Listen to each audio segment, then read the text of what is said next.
You're staring at 4 owls. 4 simple drawings of owls, and someone just asked you to choose one. Just one. It seems like nothing, like a silly little game you'd scroll past without thinking twice. But you pause. Something inside you hesitates. Your eyes move from one owl to another, and you feel a strange pull toward one of them, a preference you can't quite explain. Why this one? Why not that one? And here's what makes this moment so much more profound than you realize. In that split second of choice, in that inexplicable preference, your unconscious just spoke.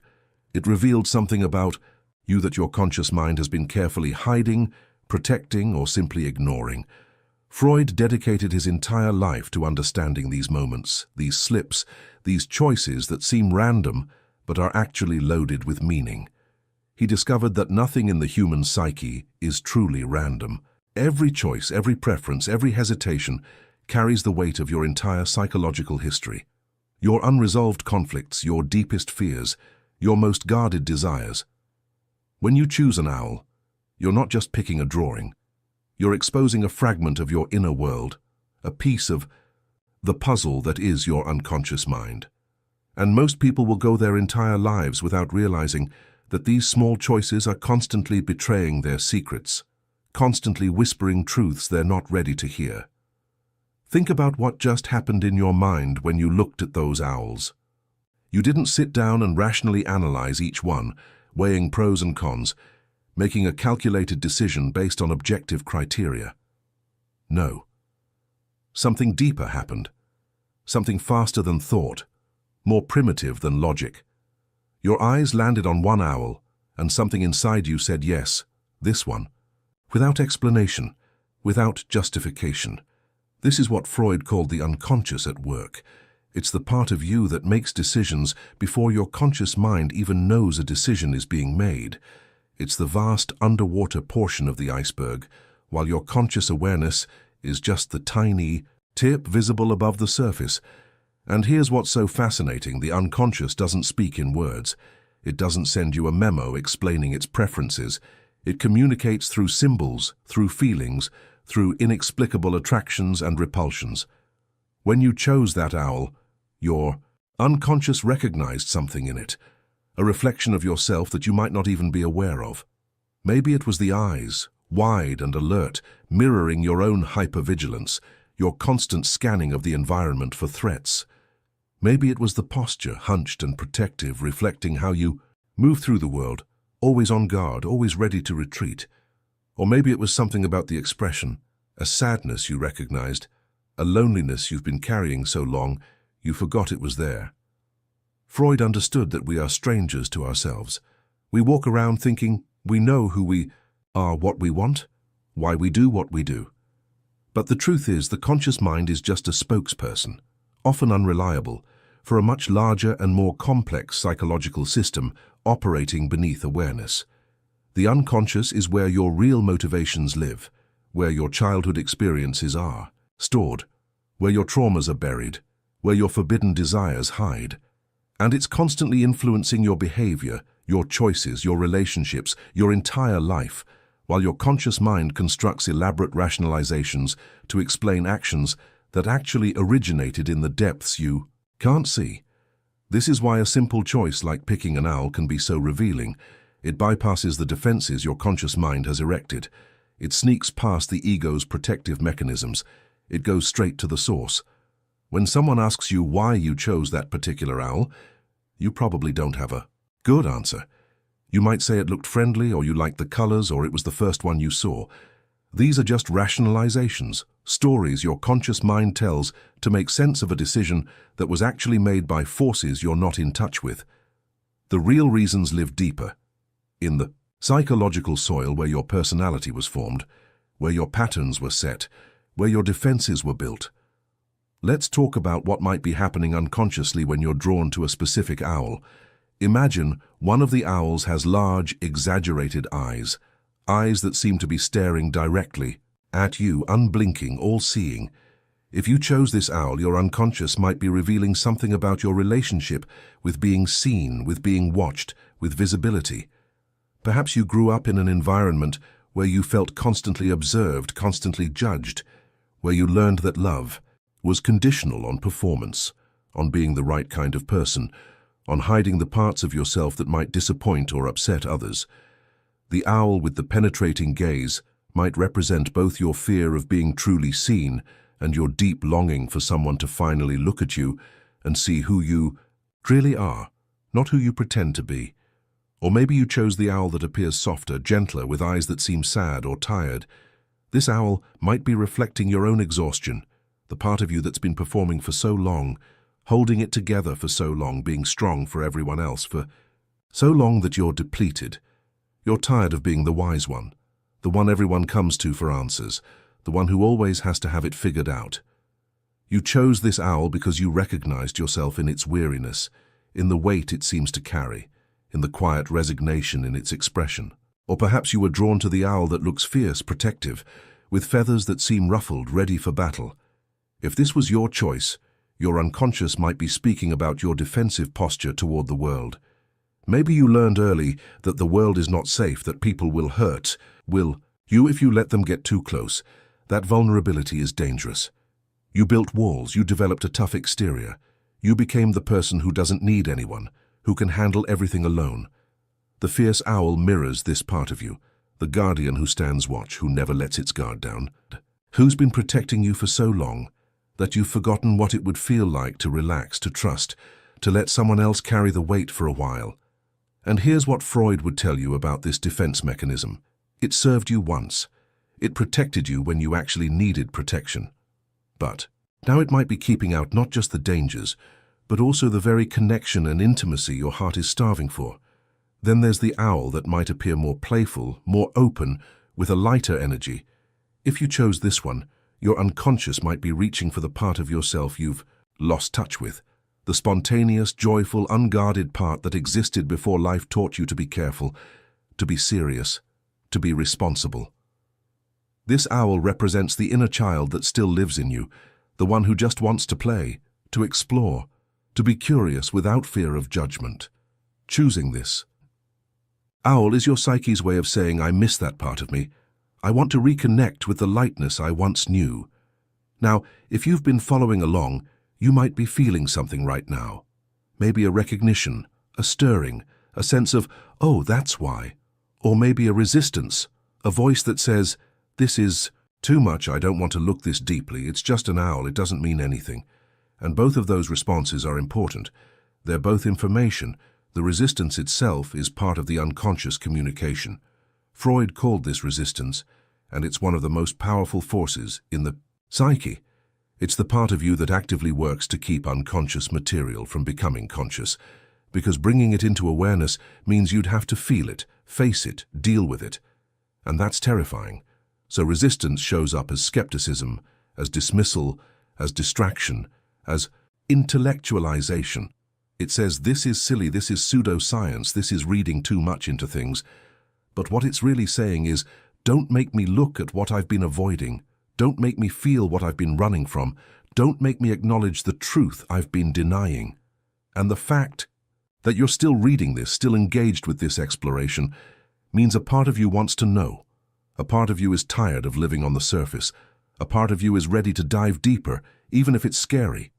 If you're recognizing yourself in any of this, if something I've said has touched, something inside you, I want you to do something right now. I want you to go down to the comments and simply write, I see this in myself. That's it. Just those words. Because here's what happens when you do that. When you acknowledge something about your inner world in a public space like this, even just with a simple phrase, you're taking the first step toward bringing the unconscious into consciousness. You're naming something that's been operating in the shadows, and you're also creating a moment of connection with everyone else who's watching this, who's also struggling to understand themselves, who's also carrying burdens they've never spoken about, who's also wondering why they feel the way they feel and do what they do. When you write, I see this in myself in the comments, someone else is going to read it and feel less alone. They're going to realize they're not the only one who's just beginning to understand the hidden patterns running their life. Your comment becomes a light in someone else's darkness. So go ahead, scroll down right now and write, I see this in myself. And if you want to share more, If you want to say which owl you chose and what you think it might mean, do that too. This is a safe space. We're all on this journey together, trying to understand the mysterious, complex, often painful and beautiful reality of being human. Share your truth. Someone needs to hear it. Now let's go even deeper into what's happening psychologically when you make a choice like this. Freud developed the concept of projection, which is the idea that we unconsciously attribute our own unacceptable thoughts, feelings, and qualities to other people or things. When you look at that owl, you're not seeing it objectively. You're projecting onto it. You're seeing in it what's already in you. The owl becomes a mirror, a Rorschach test, a blank canvas onto which your psyche paints its self-portrait. And this happens constantly, not just with owls, but with everything. The people you're attracted to, the people who irritate you, the stories that move you, the art. That speaks to you. All of it is functioning as a mirror for your inner world. You think you're responding to something external, but you're actually responding to something internal that the external object has activated. This is why the same owl that makes you feel peaceful might make someone else feel anxious. You're not seeing the same owl, you're each seeing your own projection, and here's where it gets really interesting from a Freudian perspective. The qualities you're most strongly drawn to or most intensely repelled by are often the ones that tell you the most about yourself. If you chose the wise, all-knowing owl, ask yourself, do I put pressure on myself to always have the answers? Do I struggle with not knowing? Am I afraid of appearing ignorant or foolish?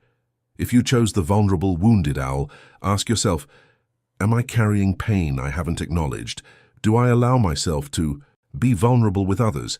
Or do I hide my wounds behind a mask of competence? If you chose the fierce, protective owl, ask yourself, what am I protecting? What am I afraid will happen if I let my guard down?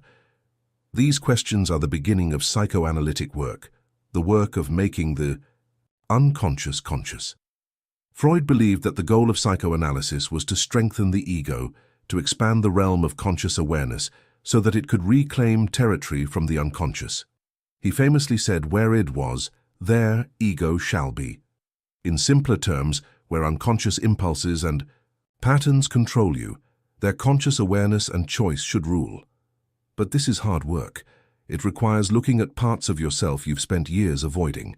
It requires feeling feelings you've kept at bay through various defense mechanisms like repression, denial, rationalization, intellectualization, sublimation. These defenses exist for a reason. They protected you when you needed protection.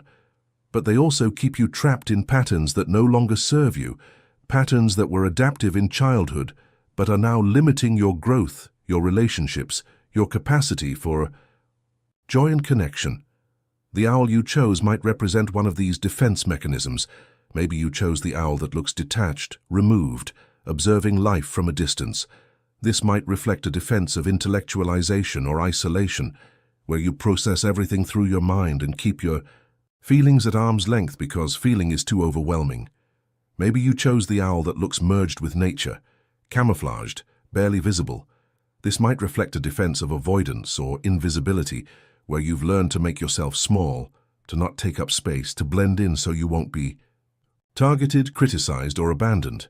What makes these projective choices so powerful is that they bypass your conscious self-concept, the story you tell yourself about who you are. Consciously, you might think of yourself as strong, independent, having it all together. But when you choose the tired, overwhelmed owl without understanding why, your unconscious is showing you a truth your ego doesn't want to admit. You're exhausted, you're barely holding on, you're carrying more than any person should have to carry alone. This disconnect between conscious self-image and unconscious reality is where so much suffering lives. You're trying to be someone you're not, or you're denying parts of yourself that desperately need acknowledgement, and the energy it takes to maintain this disconnection, to keep the unconscious material repressed, is enormous. This is why people often feel so tired for no apparent reason. It's not physical exhaustion, it's psychological exhaustion from the constant effort of keeping certain truths at bay. Freud called this repression, and he saw it as the fundamental operation of the unconscious.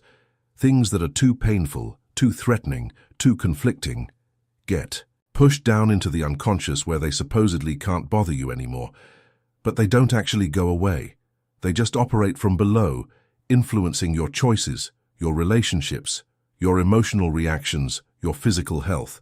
And they leak out in symptoms, in slips of the tongue, in dreams, and yes, in the inexplicable pull you feel toward one drawing of an owl over another.